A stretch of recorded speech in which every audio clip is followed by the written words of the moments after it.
Continuamos en Malvinas, causa central, y siempre decimos que la historia del conflicto del Atlántico Sur la cuentan sus protagonistas. Y abórdenme porque le di un mate y antes de...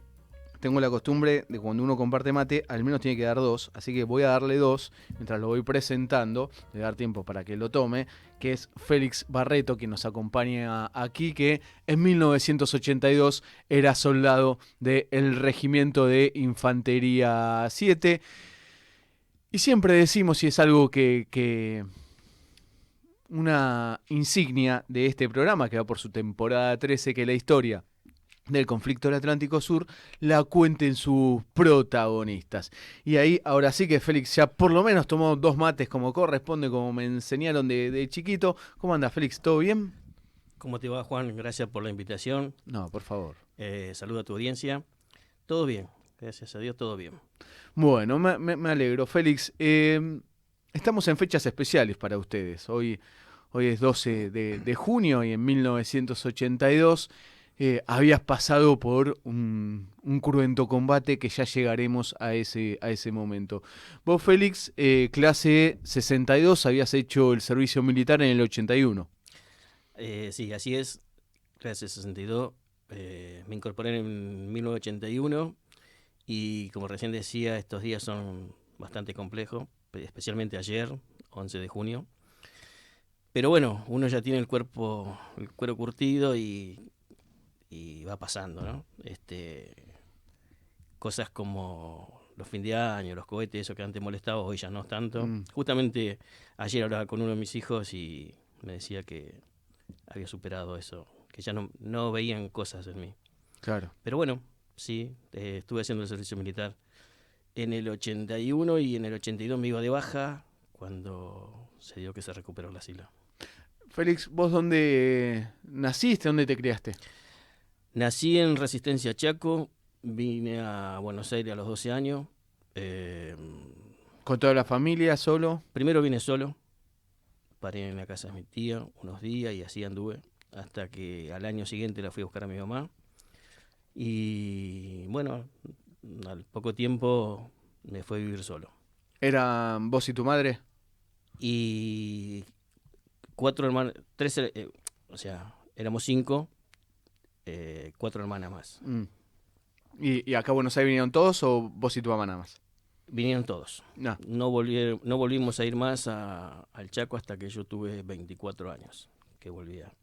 ¿Y vos ahí te habías hecho cargo con el laburo? En ese tiempo, claro, yo empecé a trabajar y estudiaba a la noche y trabajaba en albañilería con mis tíos o gente de ahí del barrio, hasta que conseguí trabajo en una zapatería. Mm. Y ahí aprendí el oficio de aparador. De hecho, en el taller, ya que hacía muchos años que venía trabajando de un taller a otro, uno de los dueños me había dicho que en ese tiempo se trabajaba por temporada, así que me dice, bueno, mira, Fer, te puedo aguantar los meses que no tenemos trabajo, te llevo a una fábrica. Y me llevó a la fábrica y me dijo, cuando tengo trabajo volvés. La verdad que me gustó porque aprendí otras cosas, no solamente el aparado. Y cuando me fue a buscar le dije, no, me sigo quedando. Y eso dio que yo alquilaba, dio que pudiera mantener mi alquiler Ujú. y durante el servicio militar, si no recuerdo mal, me pagaban el 80%, el 85% de mi sueldo y con eso me mantenía yo y me mantenía el alquiler. O sea, mientras hacías el servicio, el sueldo seguía Seguía estando. Vos, estando. claro, mira. Así que... ¿Sabés si eso era por ley o...? Y yo Seguramente. no recuerdo, yo había entrado muy joven y me acuerdo que el aporte, creo que eran estampillas la famosa libreta de... ¿De enrolamiento? No, una libreta de ahorro Ah, que te ponían estampillas. Que yo después cuando fui mayor fui a cobrar ahí frente a la plaza del Congreso, sí. en caja de ahorro, no me acuerdo bien cómo se llamaba el banco ese. Y ese era nuestro aporte. Mm. Eh, con lo cual a mí me sirvió sin saber, sin darme cuenta, sin entender por qué me sacaban esa plata y ponían en estampilla. Después cuando Claro. obviamente fui mayor y entendí, me di cuenta que aparte me sirvió. Y cuando volví de Malvinas seguía teniendo ese trabajo. Claro, el trabajo. Pero no era igual, ya no... me daban vacaciones, hasta que un día dije, mire, quiero trabajar. Y la realidad era que no me dejaban trabajar porque me tenían miedo. Esa fue la respuesta. La respuesta que te dieron ahí. Que me dieron. Así que digo, bueno, en ese tiempo uno era joven y no le importaba absolutamente nada. Y decía, bueno, ¿por qué no me dijeron antes? Y me fui. Me pagaron muy bien, me pagaron todo lo que me correspondía. De hecho, gracias a eso tengo mi terreno o mi casa donde arranqué. Y me dicen, y me dio la posibilidad de entrar a Entel. Me anoto en Entel. Con esa incorporación que hubo todavía dentro del gobierno militar que para los combatientes de Malvinas. Claro, exactamente. Todavía estaba el gobierno militar y de eso también traía algunos problemitas porque era como que estaban muy, ¿cómo decirlo? Muy a la defensiva. Tanto la parte gremial que se estaba construyendo como la parte... cuando voy a tomar servicio tenía el pelo hasta por acá, barba, y no me dieron la toma de servicio. Una señora que la verdad que siempre busco la forma de encontrarla, pero no recuerdo ni el nombre, solamente tengo la imagen de su cara. Me dice, se presentó en mi casa, donde yo alquilaba, adelante, acá en Lanús, adelante vivía el señor que me alquilaba, y atrás vivía yo. Dice que golpean, va el hombre de la tienda y dice, me hay una pareja que te busca. Y era la señora y el esposo. Esa señora me fue a hablar a que me cortara el pelo, que no perdiera el trabajo y que me daban plata para cortarme el pelo y afeitarme. Yo le decía que no pasaba por eso, que yo ya no era militar, no era nada, que no quería tener ni el pelo corto ni nada. Estaba como un rebelde, digamos. Y bueno, la señora, esta pareja me convencieron, me fui, me corté el pelo, fui y tomé servicio.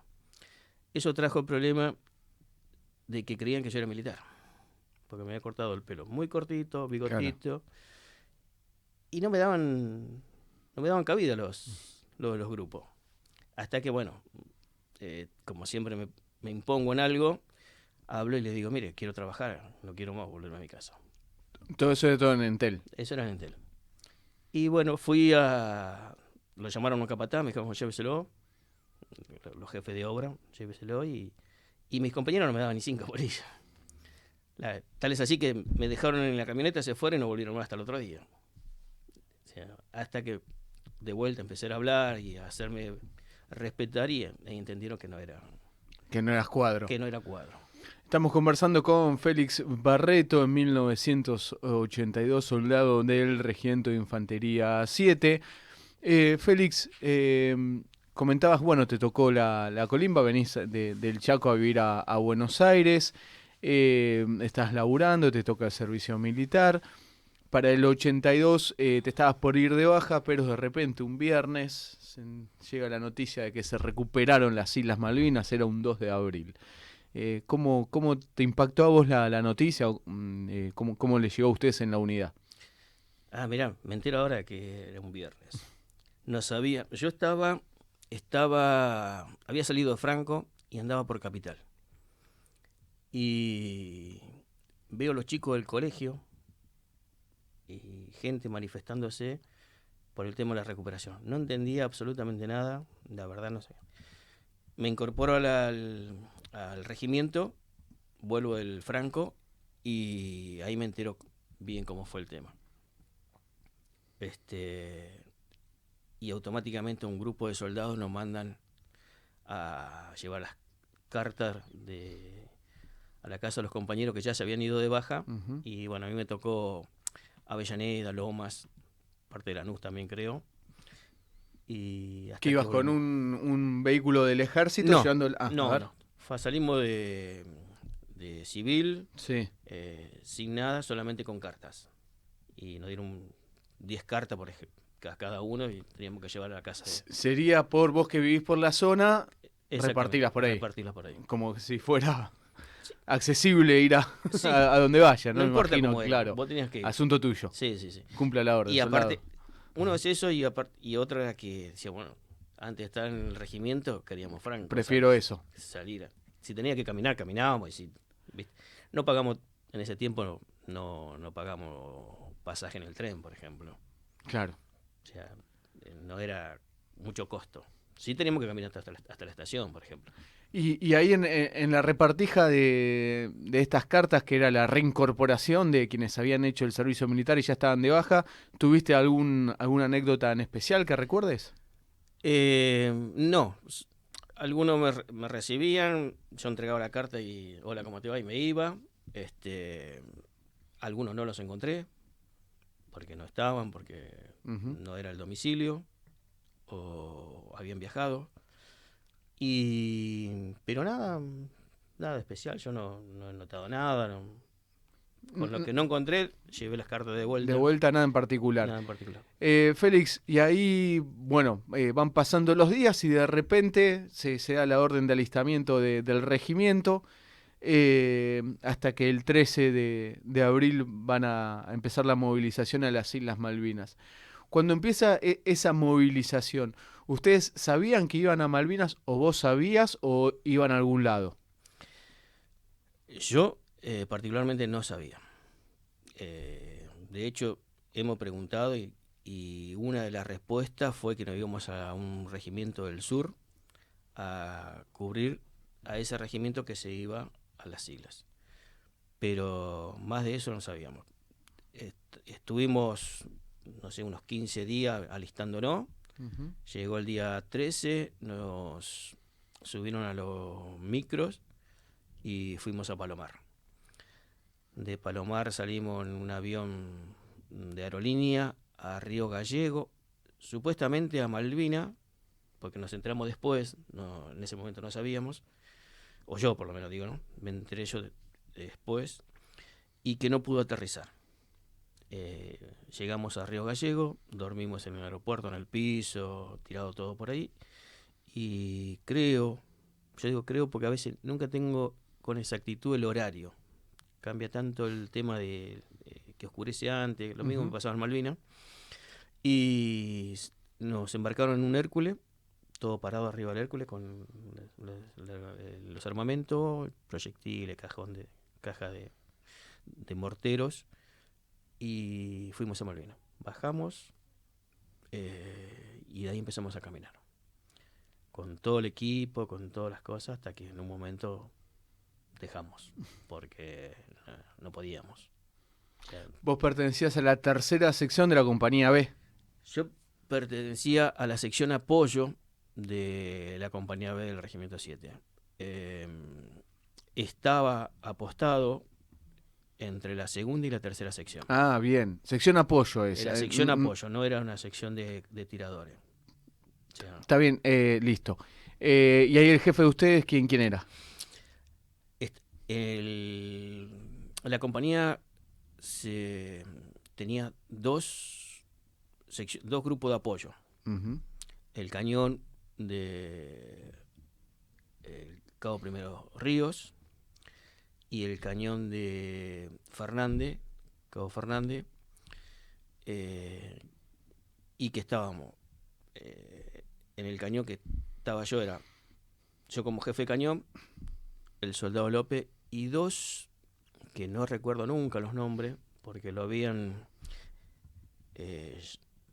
puesto como abastecedores a dos de otras compañías que yo siempre reniego de esas cosas cuando recuerdo, porque digo, ¿cómo puede ser que un ejército profesional, si se quiere, se estaban preparando, ponga personas que no tenían nada que ver con la infantería? Claro. O sea, eso es para mi forma de ver, un error que no nos pudimos, no éramos compatibles. Y el grupo se armó ahí, básicamente, el grupo del cañón. A mí me dan la orden de apostarme hacia el lado entre la sección, la segunda sección y la tercera, y a a Carlos, que es Carlos Arrieta, que es el otro jefe de cañón, en la primera sección. Y ahí empezamos a hacer las posiciones.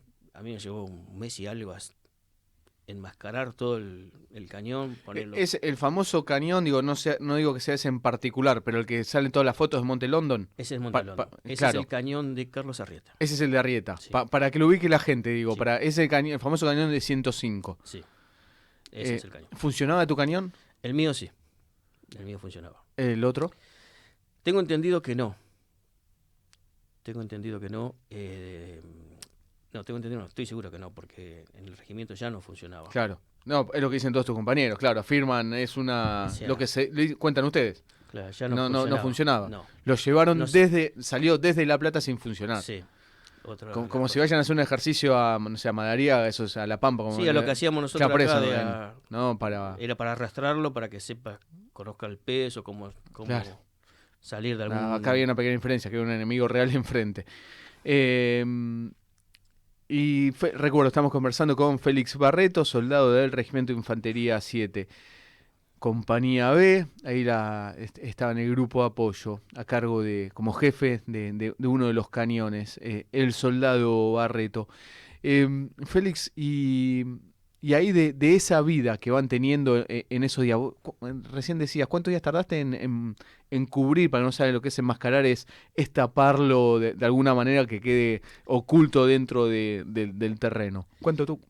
Y más de un mes. Más de un mes. Habíamos hecho con mi compañero una zanja, un pozo, el cañón para que bueno, el que conoce, el que ve la foto, Ujú. no es chico, tiene una rueda. Y no solamente hacerle el pozo para cubrirlo, después traer tierra o tepe para ir haciéndole el enmascaramiento de afuera, más la red. Y hacer como si fuese un túnel para que el fuego se vaya por ese túnel, no que salga, porque el cañón tira un fogonazo hacia Claro. atrás y que era lo más detectable. Esa era la idea, digamos, entre nosotros y lo hicimos. No sirvió de nada, o sí. El día el 11 de junio, a mí me dan la orden de sacar el cañón y llevarlo unos 300 metros más arriba, no sé cuántos metros, pero pasaba lo que sería la parte de la cocina, digamos, entre esos lugares. Vos estabas como por el medio del monte. Yo estaba como... me hacen subir el cañón como al medio del monte, exactamente. Entre ya la primera sección y la segunda. Y me dejan en un lugar donde yo le decía al segundo jefe, A Carrizo a Salvadores. Carrizo Salvador, le decía, pero acá no puedo dejar porque acá se ve Inglaterra. Y bueno, quedó ahí y digo, a veces por suerte, porque después de muchos años me di cuenta de que gracias a un amigo que es que lleva la causa Malvina, de gendarme, y lleva la causa Malvina y he viajado, lo encontré en un viaje a Malvina en el 2019 y él conocía más mi posición que yo. Yo en el 2016 encontré mi posición y en el 2019 no lo pude encontrar. Y él encontró y yo lo veía que estaba muy raro el lugar. Y él me hizo ver la diferencia, por qué estaba raro y me muestra que hubo un cañonazo, o sea que mi cañón estaba arreglado. Por eso digo, por suerte me hicieron sacar, porque me cayó una bomba ahí. En donde habías hecho el pozo, donde había estado, ahí cayó una Ahí bomba. cayó una bomba, está la piedra tirada y hay esquirlas. Claro. Y yo nunca, en el 2016 ni cuenta me di. De hecho, llegué tarde en el 2016, cansado, y fui a buscar mi pozo nada más. No me acordé ni del cañón, Claro. ni dónde estaba el cañón, ni nada. Vos tenías el cañón pozo. estaba arriba y el pozo estaba abajo. Claro. Estaba como 3 metros más abajo. Con vista al río Murray. Murray. Vos tenías vista al río Murray. Con vista al río Murray. Sí. La famosa casa se veía. Exactamente. Sí. De hecho, desde ese lugar venían las abejas, digamos, para que uno se dé cuenta que... Y estaban los campos minados. Claro. O sea, nosotros no podíamos pasar para esos lugares. O sea, y para adelante de ustedes había campo minado. Había campos minados. Eh, y de donde vinieron los ingleses, para ubicarlo, a mí me gusta ubicarlo mirando el mapita, sería como para la derecha, estabas en un principio, después fuiste para el centro y más para No, donde venían atacando los si ingleses. estás mirando hacia el río Murray, Sí, los ingleses atacan no, por la izquierda. por la Pero izquierda. tu cañón, digo, estabas más para la derecha, al Estaba principio. no tanto a la derecha, estaba más inclinado, digamos, hacia, para que se entienda, del río Sí, Murray a la primera sección en el medio. bien. Estaba apuntando. Pero tenía un radio bastante que podía correr de un lado. En la posición que tenía, podía Eh, tanto apuntar como al río Murray, hacia las islas, hacia el pueblo, Ujú. o hacia la primera sección. Ese cañón que es, cuando se lo ve el cañón, lo voy a decir de forma burda, Félix, es un cañón largo, ¿no? ¿Y qué iba? ¿Tomando altura como para darle la... Le podés dar alturas para darle Sí. distancia, eh, y le podés dar ángulo, abrir para tirar a diferentes, no de un solo saque. O sea, tiene su trabajo manual de que lleva un tiempo, porque es todo a rueda, a manija, para Ujú. que gire de un lado a otro o que suba o baje, ¿no? Y tiene ruedas. Y las ruedas las ruedas que tienes es para transportarlo, no para Ujú. arrastrarlo, porque siempre esos cañones van como si fuese un tráiler Mm. enganchado atrás de o arriba un unimog, es para arrastrarlo, tiene las ruedas.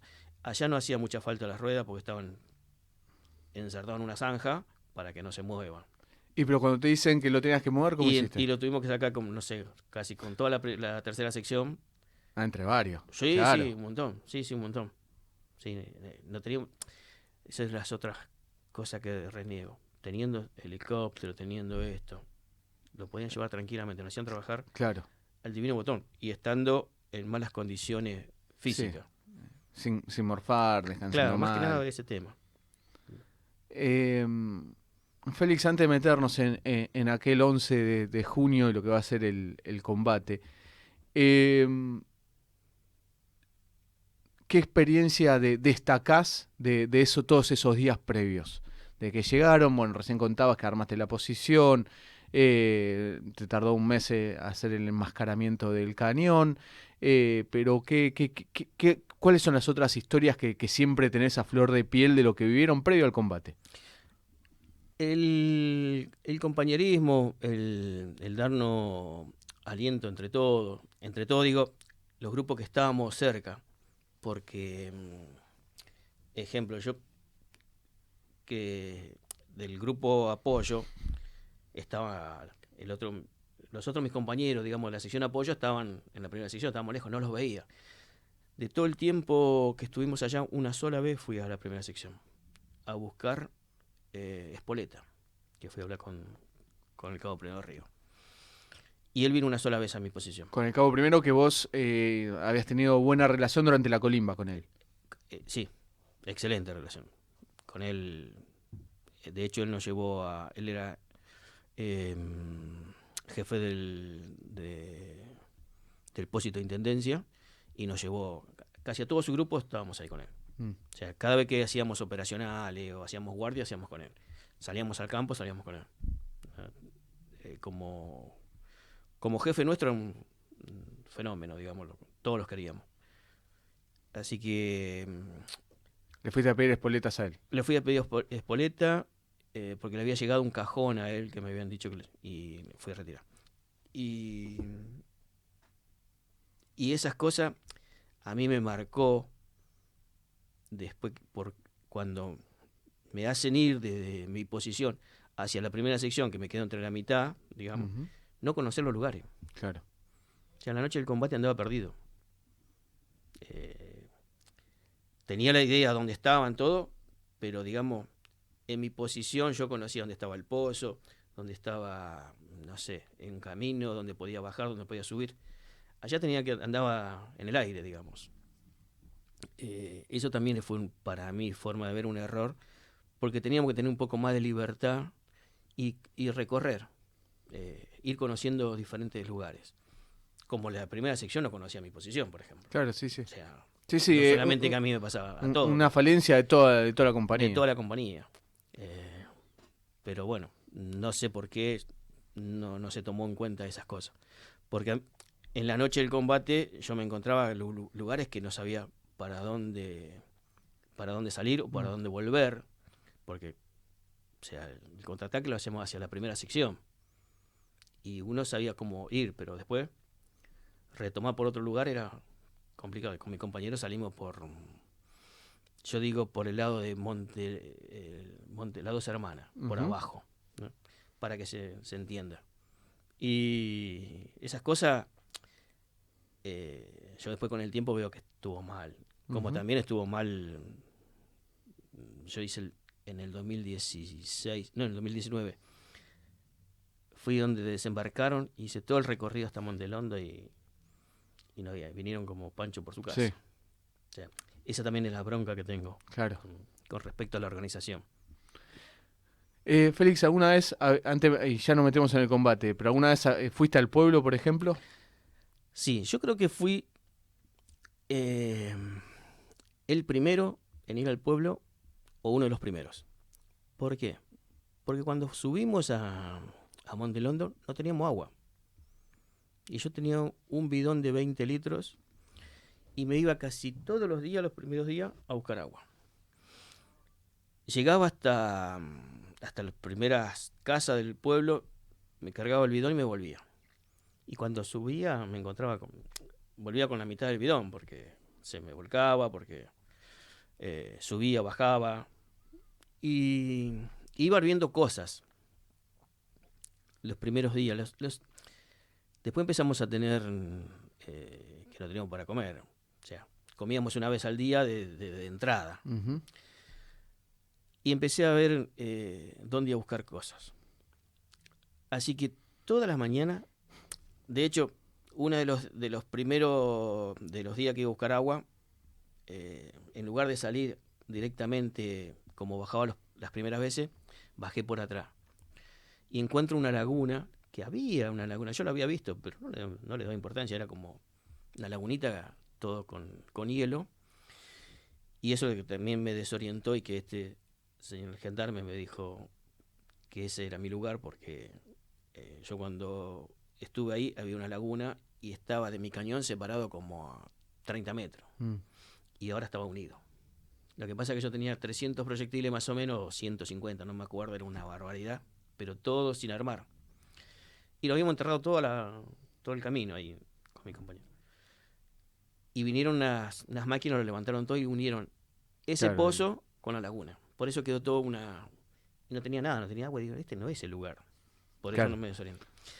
Bueno, y voy al pueblo, saqué agua de esa laguna y me volví enseguida. Pero ya el otro día me iba con otras cosas a buscar. Tal es así que yo digo, le iba a robar, pero no. Iba a buscar lo que me correspondía. Claro. Y veo que en un camión traían cosas y descargaban un depósito. Ya en el pueblo mismo.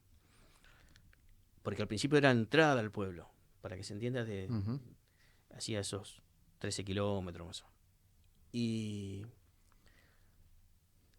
veo como los tipos, lo único que se diferenciaba entre nosotros, que estamos en primera línea, y ellos, que tenían una cinta blanca en el brazo izquierdo. Entonces agarré una venda de lo que tenía yo me puse eso y me puse a trabajar con ellos. Y cuando se descuidaba le robaba un queso, le iba sacando cosas. Pero los tipos me sacaron la ficha enseguida. Creo que al tercer día o al segundo día me dijo, quédate tranquilo, te tenemos preparado lo tuyo. Y así me iba. Y voy a hablar, yo no pasaba tanto hambre con mis compañeros, porque teníamos cosas. Claro, que de estas De excursiones. estas excursiones.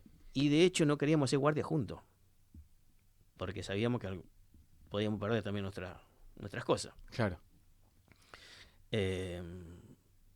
Así que cada vez que nos tocaba guardia a los dos, trataba de que uno no fuera, por algún motivo. Y de hecho, mi compañero se sentía mal hacía unos días. El soldado López. El soldado López. Y yo siempre decíamos, quédate tranquilo, sentate. Estábamos en el pozo en la noche y él se sentía mal. Y nos llama un soldado que es el que más confianza le teníamos, el compañero, porque sabíamos que era rápido como yo. y que no iba a dejar vacío la posición. Entonces voy y le digo, me dice el teniente que están de guardia. Le voy a decir que el soldado el compañero estaba enfermo, y me dice, bueno, llévelo al puesto de socorro. Le digo, no, ¿cómo lo voy a llevar a esta hora? Era de noche, en contra del viento. Le digo, propia tropa, me va a cagar a tiro. Y no. Bueno, me dice, mañana que se vaya al hospital. Bueno, lo llevo otra vez a la posición, y el otro día se va al hospital y no vuelve. Le habían encontrado un problema, si no recuerdo mal, en el corazón. Mm. Nada grave, pero lo encontraron. Sí, sí. Y me quedé solo.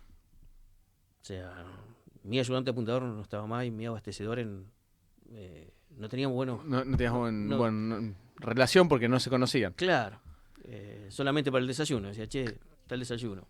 Claro. Y así va a llegar el 11 de junio, que en un momento mueven el cañón. Y la noche del 11 de junio, ¿cómo te encuentras vos?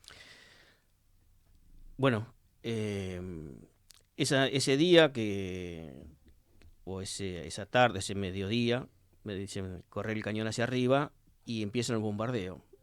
De hecho, caen 2 bombas cerca de mi posición. Y que yo no volví más, llevé el cañón con los compañeros y no volví más. Me quedé con el fusil o el FAP de reglaje en la posición de otro compañero que es Hugo Vizcarra. Hugo me dice, bueno, quédate acá, qué sé yo. Y me agarra el 11 de la noche, me agarra en ese lugar. En su posición estaba él y su compañero, y yo sentado en el pozo, digamos, como en la puerta del pozo, en la salida. Y bueno, escucho los gritos que me parecían, no eran normales, pero en una de esos días que fui a la primera sección, me encuentro con unos cordobeses contando cuentos, matándose de la risa o con una cosa así. Y yo lo primero que pensé que eran ellos. Claro. Porque eran unas voces diferentes, no a la nuestra. Que ellos eran de la 12,7, si no recuerdo mal, que estaban como apoyo en ese lugar. Y yo no los conocía. ¿De la Infantería Marina? Era la Infantería Marina. Yo no los conocía. Y pensé que eran ellos. Bueno, salgo, como siempre, todas las noches salía a verificar y escucho voces. Entonces, tiro una rafa y le digo a Hugo, están los ingleses, pues ya eran voces. No, me dice, dejate de joder. Sí, están, escucha. Y ahí se armó todo el despelote. Ahí salió el sargento, enfermero, no me acuerdo bien, o médico, que me gritaba que no tire porque nos íbamos a matar entre nosotros. Y creo que él salió herido también ahí esa noche. Pero ahí se armó todo ya. Y que yo recuerde, o que haya visto, la primera sección todavía no habían entrado en combate. Por eso digo, para nosotros, o para mí, no entraron por la primera sección solamente. Porque ya estaban arriba dentro de las líneas nuestras. Varios ingleses. No sé si muchos, pocos, pero ya estaban. Sí, que habían ingresado al monte por distintos lugares, estaban Estaban por en el monte. el monte desparramado. Claro. Es lo que yo entiendo, porque lo encuentro en un lugar que no era la primera sección. Yo estaba entre la primera y la segunda. No sé dónde estaba Hugo. Y ellos estaban ahí cerca. Y no escuché que en la primera sección haya entrado en combate. Después de ese momento, sí. En ese momento es donde explota una bomba, una mina, y ahí sí se armó todo. Ya era un desastre, digamos. Claro, pero el combate sí había empezado antes de esto que está diciendo vos, ya estaban ahí. Ya De estaban ahí. repente la mina lo que hizo fue desatar. Ya descubrirlo a todos. Claro, ya está, son ellos. Digo, Claro. la confirmación para que todos tengan en claro que eran los británicos. Por eso, esa es otra indignación que tengo. No puedo hablar mucho con respecto al radar nuestro, solo hablo por comentarios de mis compañeros que decían que lo apagaban porque descubrían cosas y no era. O sea, yo no estaba cerca del radar, con lo cual no puedo hablar mucho con respecto. Hablo por lo que me decían, y si esa noche entraron y no lo detectaron, para mí el radar estaba apagado. Ujú. No sé ni cómo, ni por qué, ni nada. Y otra cosa que se supone que inteligencia sabría que desembarcaron y Que no, habían que ya avanzado. estaban avanzando, que ya estaban instalados. Los aviones, no sé por qué no operaban. Todos los días andaban, ese día no recuerdo que hayan pasado. Ujú. Y, y no nos desavisaron. Claro. O sea, tendríamos que haber estado, no solamente la guardia, levantados, todos. O sea, Que el combate era esperándolo. inminente. Claro, esperándolo que estaban avanzando. Bueno, Pedemonte cuenta a su oficial que le dice a su jefe, me pareció ver ingleses enfrente mío, le había tomado la posición y el jefe de la sección, González, su oficial, le dijo, déjese de joder, ¿no? Bueno, esas cosas pasaban. Esas cosas pasaban. Era una desorganización o falta de información Ujú. total. Que uno se da cuenta después, Claro. con la edad, con los años, de ir pensando por qué pasó. Entonces deduce esas cosas. Pero eh, me doy cuenta que fue totalmente desorganizado. Quien nos está contando su historia es Félix Barreto. Félix, y ahí empieza el combate. ¿Y qué pasa con vos y tus compañeros? Bueno, nosotros salimos con Hugo y nos perpetramos en lugares como, por ejemplo, arriba de la casamata, para que se entienda, o del búnker, del mayor Carrizo, eh, o arriba de la zona donde estaba el jefe de compañía, Capitán López, en esa zona, porque de ese lugar venían los ingleses y tiraban los que serían las bengalas. Cuando después se nos une otro soldado que venían sin armamento y me acuerdo que yo tenía bolsas de municiones porque en realidad mi fusil era de reglaje, no era un fusil automático, un FAL. Disparada de a uno. No, disparaba muy bien y era el que va arriba del cañón, que Ah, yo nunca lo puse para que no se oxidara y porque andaba muy bien y siempre lo tenía mal. Lo que no tenía era correa para tenerlo colgado al hombro. Eh, y en una de las cosas que fui al pueblo traje una soga y lo puse. Y siempre lo tenía.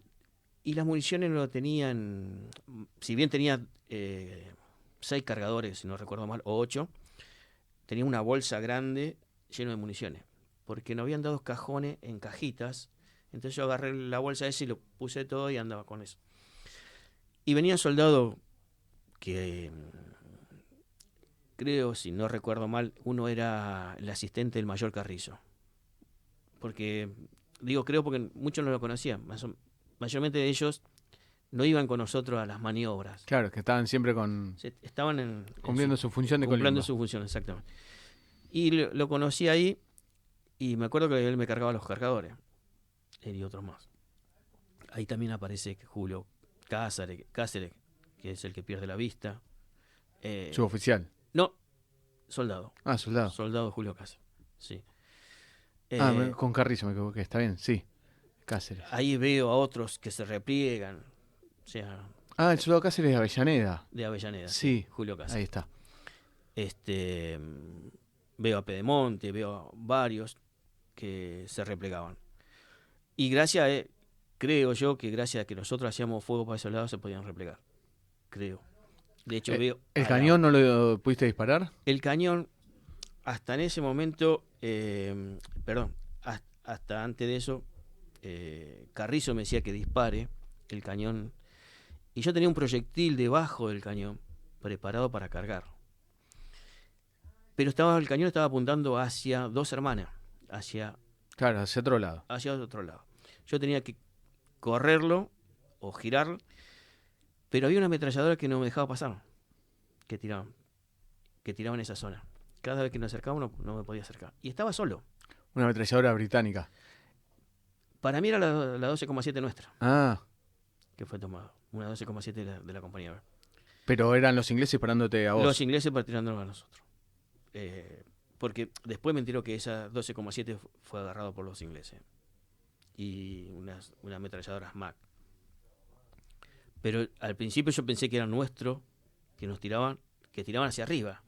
Y digo, no puede ser que tiren hacia adentro Claro, del monte, del digamos, monte, sí, sí, sí. para que se entienda.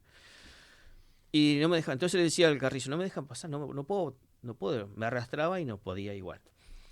Y de hecho me tenía que levantar porque tenía un solo proyectil, estaba solo, que tenía que abrir la tobera primero, agarrar el proyectil, cargarlo, que es un proyectil que si no recuerdo mal pesa algo de 30 y pico de kilos, y girar. Porque él me daba la orden de que tira la primera sección. Y gracias que no pude, que no me acerqué, que él me dice, bueno, replieguese, porque él creía que la primera sección estaba toda tomada, que ya no había nadie. Claro. Y después nos dimos cuenta que había prisioneros, que quizás si hubiese tirado ahí mataba a mi propio compañero. Claro. De hecho, Carrizo, después de eso, quiere rendir la compañía. Y entre varios soldados le dijeron que estaba loco. Más que nada porque todas las veces que hacíamos guardia, la primera charla era que si nos agarraran, que muriéramos en combate, que entregamos. Y que no nos entregáramos prisioneros porque hacían caminar por los campos minados. Ese era el mensaje que nos bajaban. O sea, entonces nosotros estábamos totalmente mentalizados de que Prisionero no. prisionero no. Y le dijimos, está loco. Bueno, él reacciona a mi forma de ver, por eso digo, después uno va atando cabos y pide el refuerzo. Yo me acuerdo que él gritaba por radio que los tiros de la artillería sean más largos, porque nos caían en el medio del monte. Nuestra artillería caía en el medio del monte. Y pedía que sean los tiros más largos. O sea que recibíamos lo de los ingleses y los nuestros.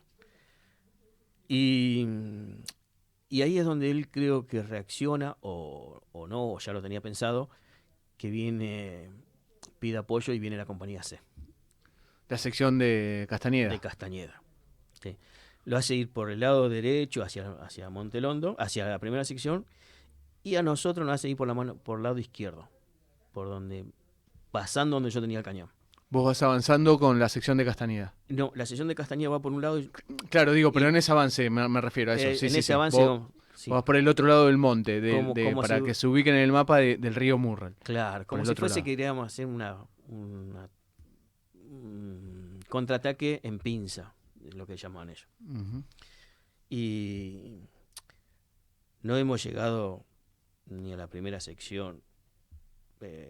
Había unos cañones, si no recuerdo mal, que eran 120. Yo no los conocía, esos cañones. Y se ve que eran de otros apoyos, de otro regimiento. Y de ahí nos encontramos para mí, en la oscuridad, por eso digo que nos conocíamos el terreno, nos tiramos entre nosotros. Creo que nos encontramos y nos tiramos entre nosotros. Entre soldados de la compañía C y de la compañía B. Nos volvimos a replegar porque nos quedamos sin municiones enseguida. Otro de los errores que nunca nos habían dicho, de que no tiráramos en ráfaga. O sea, te dabas cuenta después en el momento que decías, ¿por qué me quedo tan rápido sin municiones? Así que nos volvimos a replegar. Hasta ahí. Vos sabés cuando haces ese avance y se vuelven a replegar, ¿con quién estabas? Con Hugo Vizcarra, que siempre estuvimos. Vizcarra, soldado. Con él nos quedamos hasta la madrugada, hasta las 6 de la mañana, o no sé qué horario, y nos replegamos solo, porque no encontramos más a nadie. Y cuando Castañeda hace el avance, que lo hace con su sección, y ustedes acompañan ese avance por otro lado, ustedes no lo hacen con ningún suboficial. No. Siempre son ustedes, vos, y Vizcarra. Varios soldados más, que no recuerdo quiénes eran. Está bien, eran. Y otros soldados, pero son todos soldados. Sí, no encontré suboficiales. No hay suboficiales. No. Nos dan la orden, Carrizo dio la orden de que no. Sí. Nosotros, como ya estábamos de este lado, y Castañeda, que lo veo que llega con el grupo, enseguida lo perdemos. Enseguida lo perdemos. Ellos avanzan y Claro. a nosotros nos hacen ir por este lado. Que teníamos que tomar la primera sección, pero no llegamos. Uno, vuelvo a repetir, por el tema de esa ametralladora que no nos dejaba pasar, y otro que tiramos esa ametralladora y nos quedamos sin municiones. Y de repente después yo no sé si ahí falleció alguno, no recuerdo, pues te digo, no conocía el terreno y cada vez era más difícil, que nos replegamos junto con Hugo y no vimos más a nadie. Volvimos a la posición donde estábamos antes, nos recargamos de munición y todo, y seguimos combatiendo hacia el río Murray, para esa zona, pero del lado izquierdo, digamos. ¿Sí? Nos pasamos de este lado, del lado Claro. de Dos Hermanas, hacia el otro lado. Como no recuerdo bien el horario, no teníamos más munición, no teníamos más nada. Después que estábamos tirando arriba de la posición de Carrizo, de López. Que además ellos se habían ido. Sí, ya no recuerdo más, ya no teníamos más a nadie y no teníamos más munición. Entonces, Hugo me dice, bueno, nos vamos. Habremos hecho, no sé cuánto, pero, no sé, 2-3 kilómetros que nos replegamos y nos encontramos con el capitán Pérez Cometo y Graus. Y ellos nos reabastecieron. Nos preguntaban dónde íbamos y le dijimos que no teníamos más munición y que nos estábamos replegando. Nos reabasteció y nos hicieron subir de vuelta. Bueno, volvimos a ver otra vez a la primera sección, a Montelondo, a donde estaba nuestra posición, y seguíamos tirando. Seguíamos combatiendo hasta la mañana. Y ahí nos replegamos, los dos solos. Porque la artillería ya nos estaba obligando A retirarse. a retirarnos. Ya no veíamos más. Además no quedaba nadie. No, ya no veíamos más ningún argentino. Los que quedaban estaban combatiendo, pero todos aislados, no es que estaban combatiendo en grupo. Claro. No, estábamos todos dispersos. Y bueno, nos replegamos, ya no paramos más hasta pasando la Royal Marine. Me acuerdo que sin querer se me desarma el fusil y pierdo la tapa del cerrojo. Y le digo a Hugo, se me cayó esto, y empecé a buscar, y me decía, dale, venite, dale, vamos, porque la artillería no venía hasta que encontré la tapa. Y bueno, llegamos al pueblo, por llamarlo así, pegado al río, creo que no el río Murray, sino otra. Sí, ahí está está ¿cómo es? Ahora me sale. El cuartel donde estaban los Royal Marine, que además lo van a empezar a atacar también, a bombardear los británicos. Ahí hay un pequeño río que es el que cruzan ustedes, sí. Pasando eso había como un galpón y cuando llego estaban todos mis compañeros. Todos. Un montón. Y estaban todos arruinados, todos. Entonces dice, y nos quedamos descansando. A la noche nos hacen subir nuevamente hacia Montelondo, el segundo jefe, Carrizo, nos hace subir con un grupo y que teníamos que ir a buscarlo al primer jefe del regimiento, no me acuerdo el nombre, que estaba herido. Y me acuerdo que dice, todo lo que tengan fusil que me sigan, y ahí es donde vi que varios fusiles desaparecieron, y fuimos un grupo. Yo no me acerqué a donde estaba el primer jefe porque me dieron la orden que yo tenía que cubrir una zona con otros compañeros. Volvimos otra vez a donde estuvimos, lo trajimos al teniente coronel y el soldado Pedro Ramuspe me dice, bueno, esto ya era el 14. Claro. Porque andábamos por ahí vagando y dice, antes de morir acá, como que nos tiene un conflicto y morimos todos juntos, vamos a defender la casa de gobierno. Y bueno, nosotros agarramos, empezamos a pedirle munición, cargadores a todos los que no estaban ahí, que no tenían fusil o que no querían salir más, y salimos. Y ahí es donde vimos por parte donde venían el jefe de los británicos hacia la casa de gobierno, y a nosotros nos pararon, dijeron, no, hasta acá nomás, no hace falta que vayan. Claro. Y no hicimos, de hecho anduvimos con los ingleses ahí. Ahí mezclado ese 14 mezclado. de junio, porque la entrega de armamento fue el 15. Félix, que nos quedamos sin tiempo conociendo tu historia, y para cerrar parte de toda esa historia, porque además sigue la historia de ustedes y hasta el día de hoy, no es que Malvinas ha terminado, también a Félix se encuentran la entrevista de él en Voces de Malvinas, ponen así en YouTube, y allí Félix cuenta con tiempo todo lo vivido y el post Malvinas. Para cerrar, Félix, ¿qué es Malvinas para vos?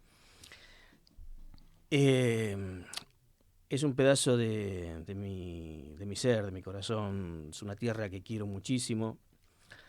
Y veo que, aparte, no solamente para mí, yo creo que Malvinas es una gran oportunidad que tenemos como sociedad, como la riqueza que hay. Si supiéramos explotar eso, si supiéramos cómo conseguirla, la verdad que nosotros podríamos vivir tranquilamente muy bien. De hecho, una vez con unos compañeros habíamos hablado de armar un barco, ir a pescar y traer pescado para que la gente se morfara y que se naturalice. Nosotros no, claro, el tema del pescado. El tema pescado nosotros no consumimos mucho. Sí, tal cual. Entonces, si le cambiáramos el hábito, tendríamos otra. Y le hemos pasado a ese proyecto. Bueno, mis compañeros fueron los que hicieron eso, para ver si lo podíamos, pero no tuvimos apoyo. De hecho, necesitamos un barco de todo. Claro. Pero la mano de obra la podíamos hacer. Necesitamos a alguien que lo. Y no se concretó, pero para mí es eso, la riqueza para todo nuestro pueblo. No solamente en pescado, ¿no? En todo. Félix Barreto, en 1982, soldado del Regimiento de Infantería 7, combatió en Montelondon, allí con la Compañía B. Félix, agradecerte por haber venido aquí a charlar con nosotros, a contarnos tu historia de 1982, a abrir el corazón, pero en especial y sobre todo agradecerte por lo que hicieron como soldados, porque ustedes eran el pueblo argentino en armas, representándonos a todos nosotros allí en Malvinas, y nos han legado, nos han enseñado que vos utilizaste la palabra compañero en un momento, la importancia del compañero, nos legan eso, que aunque lo que esté enfrente es más grande, es más difícil, tenemos todo para perder, bueno, siempre se puede más, nunca hay que darse por rendido, nunca hay que bajar los brazos y siempre luchar. Y ese es el legado que nos han enseñado, y sobre todo porque el compromiso con el otro, el compañero, la unidad. Así que agradecerte por venir hasta aquí, pero sobre todo y en especial por lo que hicieron en 1982. Estamos orgullosos de cómo nos han defendido y el legado que nos han dejado, Félix. Así que un honor. Bueno, muchas gracias, Juan. La verdad que para mí es un honor. Y bueno, ya es la segunda vez que nos vemos y me siento muy tranquilo, muy cómodo. Así que gracias a vos, gracias a tu audiencia, gracias a todos. O sea, para cuando quiera, nosotros Malvinas lo llevamos todos los días. Malvinas es nuestra vida. Por más que no estemos todo el tiempo, pero nos vemos como diferentes compañeros y lo primero que charlamos es eso. De Malvinas. Así que nada. Félix, muchas gracias. Gracias a vos. Félix Barreto pasó aquí por Malvinas Causa Central. Angie Moreno en la puesta en el aire. Angie, gracias por todo. Mi nombre es Juan Natalicio. Agradecemos a todas las radios que transmiten Malvinas Causa Central. Será hasta la semana que viene. A Londres le decimos que a Malvinas volveremos y de la Antártida nunca nos iremos. Y recuerden que Argentina tiene héroes y son los héroes de Malvinas. Chau.